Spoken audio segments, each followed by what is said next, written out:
श्रीराम समर्थ. सद्गुरू श्री ब्रह्मचैतन्य महाराज गोंदवलेकर यांचे प्रवचन दिनांक 7 ऑक्टोबर. त्याग हे यज्ञाचे खरे मर्म आहे. सदाचरणाने राहणाऱ्या माणसाला खर्च कमी लागतो, कारण खऱ्या समाधानाने पोट भरले की अन्नही कमी लागते. मी हे वारंवार सांगतो, कारण सदाचरणाचे नीतिधर्माचे आचरण हा परमार्थाच्या इमारतीचा पायाच आहे. पाया भक्कम नसेल तर त्यावरची इमारत जास्त दिवस टिकू शकणार नाही. त्याप्रमाणे नीती जर सांभाळली नाही तर पुढच्या कर्माचा फारसा उपयोग होत नाही.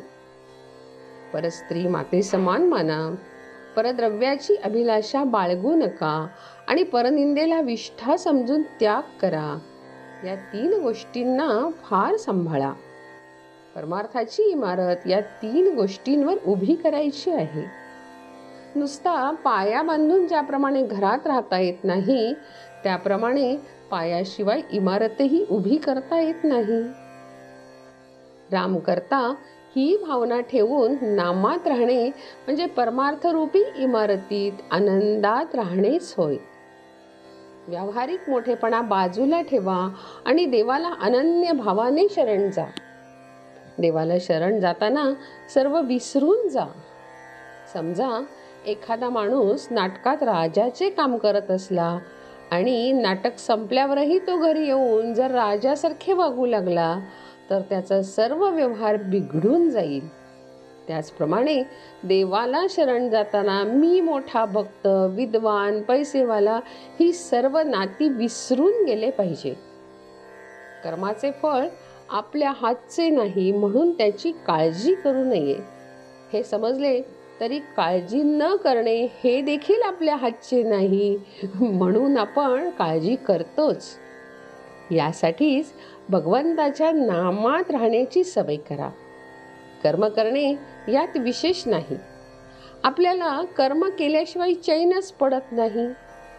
कर्म करा असे गीतेतही सांगितले आहेच, परंतु कर्म केल्याने पाहिजे ते फळ आपल्याला मिळतेच असे नाही.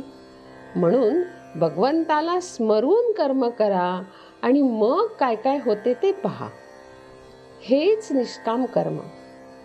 भगवंताच्या इच्छेने सर्व घडते आहे ही भावना ठेवून आपले कर्तव्य करणे हे सर्व गीतेचे सार आहे.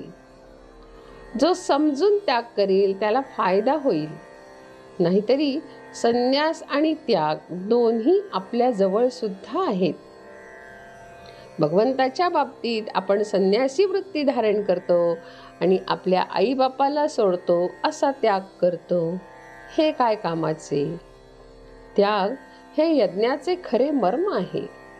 भगवंताच्या प्राप्तीच्या आड जे येते ते टाकणे म्हणजे यज्ञ करणे होय. या यज्ञामध्ये वासनांची आहुती द्यावी. कोणत्याच गोष्टीबद्दल हवे अगर नको असे न वाटणे हीच वासनांची आहुती दिल्याचे लक्षण आहे. जिथे वासना संपली तेथेच भगवंताची कृपा झाली. जानकी जीवन स्मरण. जय जय राम.